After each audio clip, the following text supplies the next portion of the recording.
Hey everybody, Ben here. Thanks for clicking on the video. Thanks for showing up for yourself each and every day. If this resonates, feel free to like, comment. If not, don't make it fit. I will connect here and we'll see what comes through.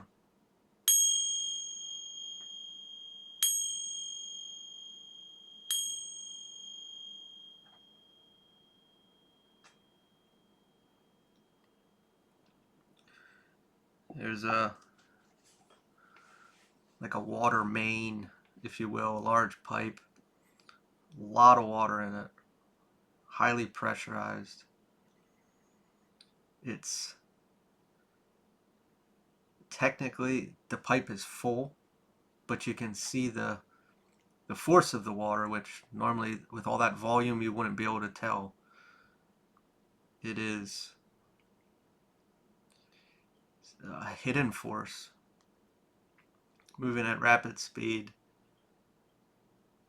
It's flowing. It hits a 90 or an elbow, I should say, 90 degree, and it shoots straight up. This is underground.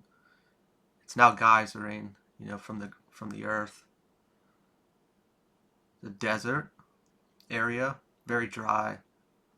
It's creating a lake or a pond, and now an oasis, if you will. That's what those are called. So we're looking at uh, a hidden force, if you will, energy. Also could be emotions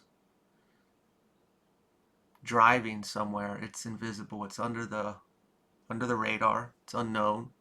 Maybe we're not aware of it. Maybe we were. Maybe we were putting a lot of energy into something and nothing was coming from it. Relating the desert, this is I'm terming it as inhabitable. Like there's nothing there. It's hot. It's dry. Nothing's growing. It's not fertile.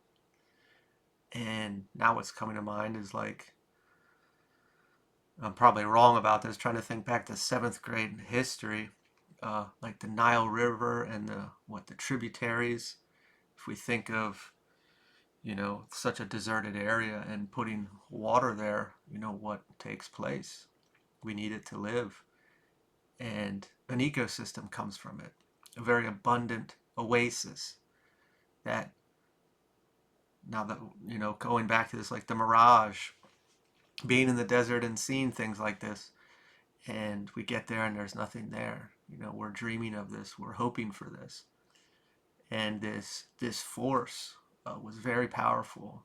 This energy, this water in this pipe, which we think if uh, water, that much volume just in a very large space like a lake, it's just stagnant. It might move with the wind, or there might be like a little current, an eddy somewhere.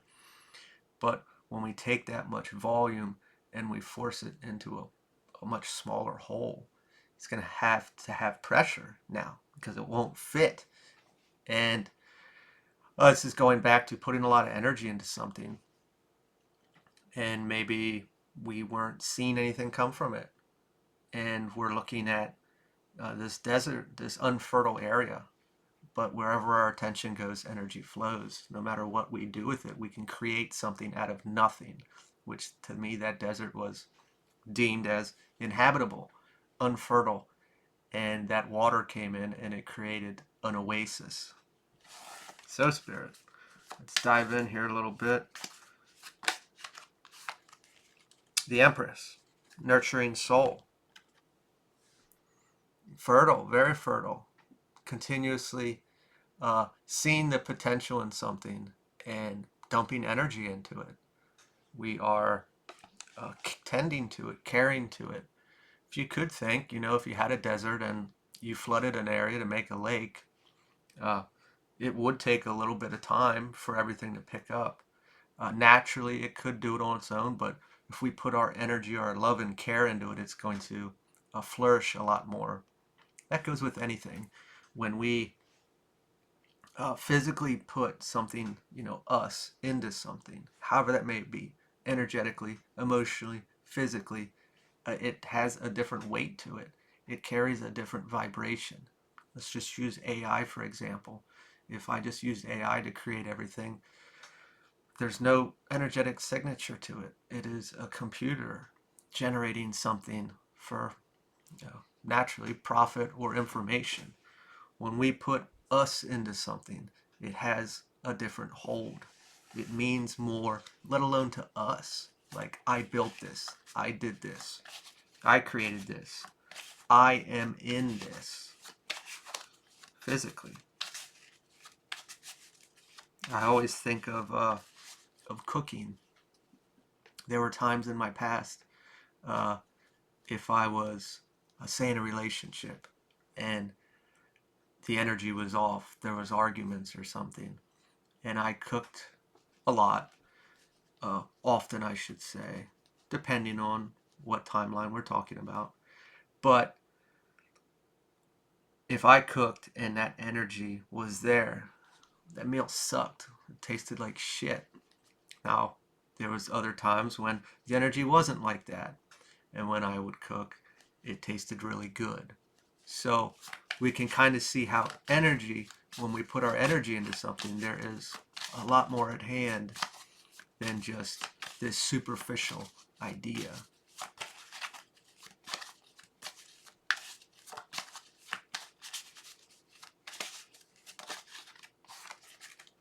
Eight of Cups, spiritual growth, growth in general. When well, I would assume that throughout life we all grow. We all have experiences that teach us things. At times, when we evolve, uh, anxiety or fear heightens, which the natural reflection of that is, well, we had more experiences, so we learned more, so we saw more bad things happen, or we had more bad experiences, so naturally we're going to be more afraid because we don't want to recreate that. Now, to grow in a positive way would be learning from those, but also having the courage to continue or try again, or allow that to be a lesson and not a closed door, if we will, or shunning it off from our experience to never experience again. We can see this a lot in romantic relationships. If we were hurt, uh, we will never want to experience that again. So we completely close off, which at the same token, we can close off ourselves from ourselves to a place where there is absolutely no love for anything. And I know that sounds drastic, but what I mean is we can't even love ourselves. We can say we do, but do we really? You know? And then we can just look at it as things to enjoy or experience in life. These fears are so rigid and built in a way that we'll hide away inside our homes or somewhere where we feel safe and watch people do things that we wish we had the courage to do. But we built so much fear of failure or hardship around us from our past that we won't do anything.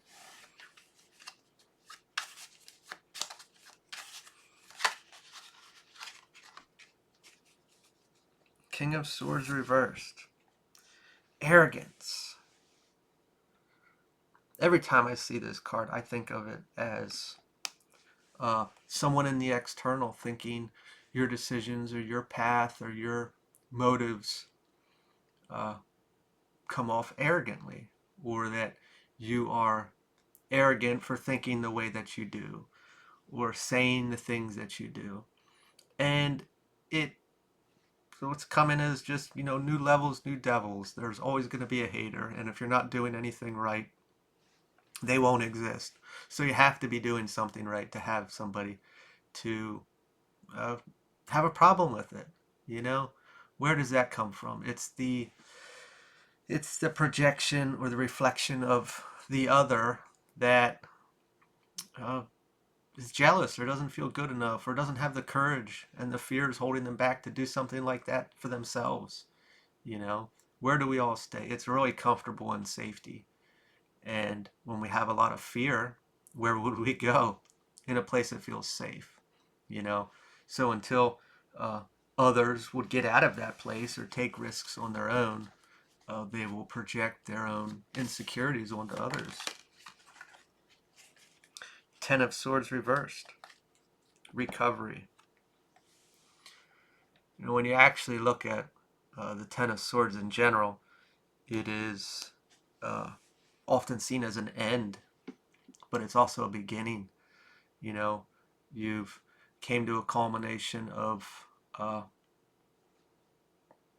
enough is enough, however it may look, whether external or internal, and you've made a change.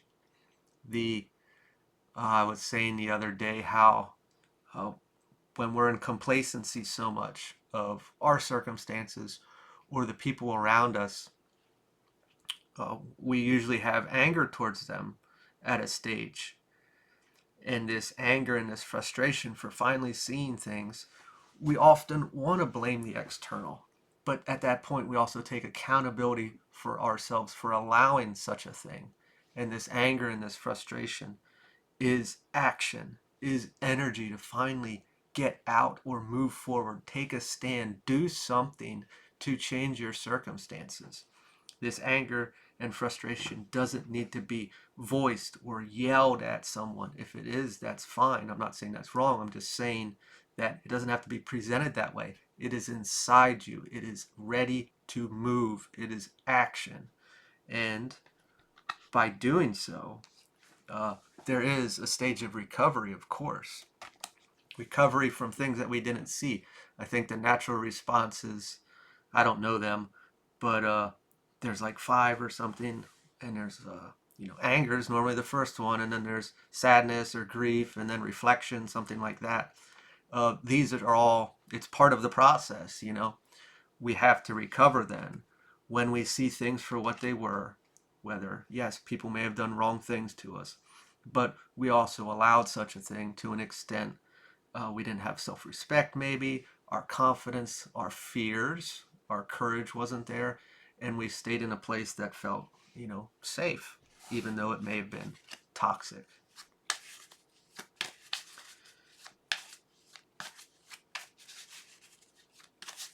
Hell, this flow of energy and this oasis doesn't even have to be something tangible. It could just be self. It could just be us. Sometimes we go in a very, dormant stage for a while, and we're doing a lot of recovery and reflection during that period. And then we finally say, okay, I'm ready to dump this into something. The Death card. Transitions, of course. It is a huge transition.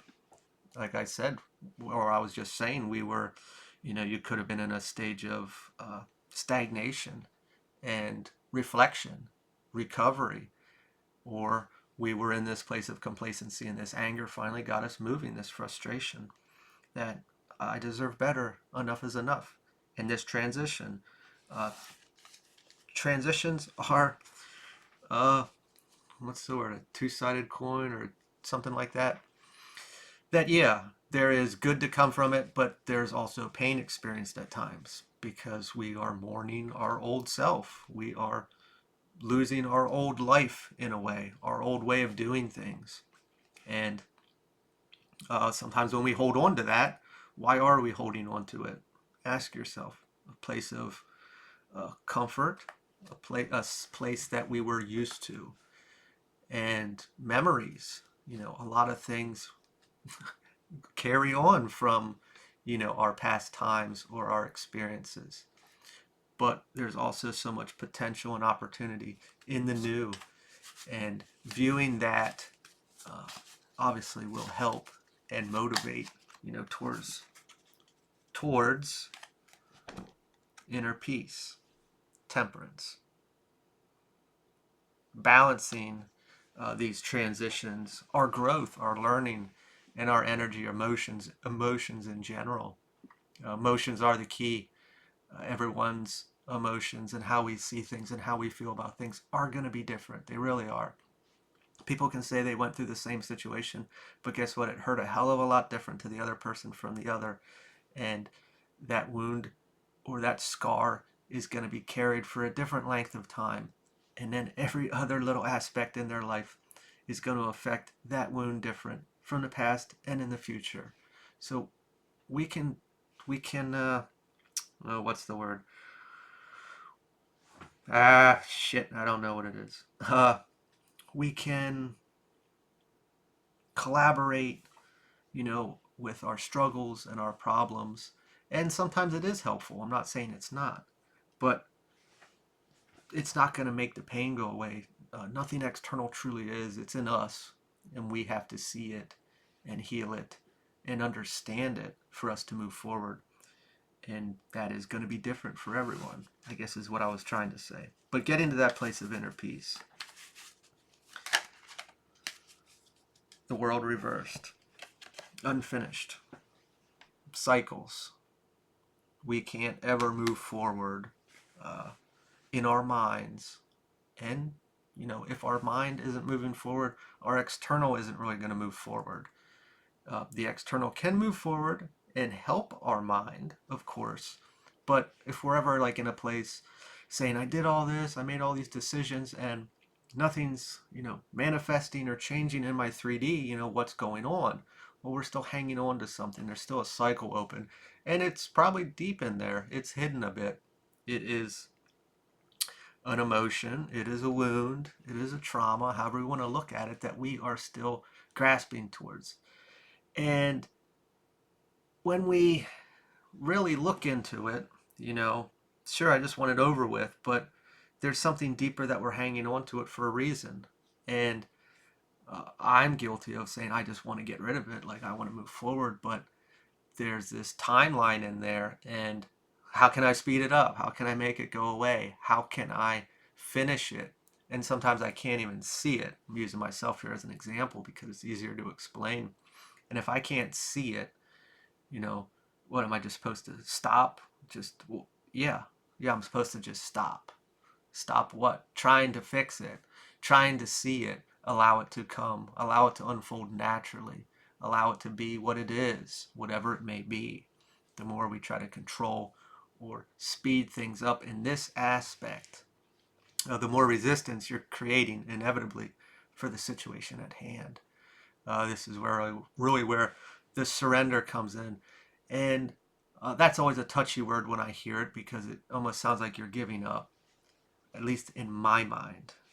But it's really surrendering, stop trying to fix it. Allow it to come, allow it to be seen for what it is, whatever it may be. It could be so simple, and then everything just clicks, and it's like, okay, this makes sense now, why this took place.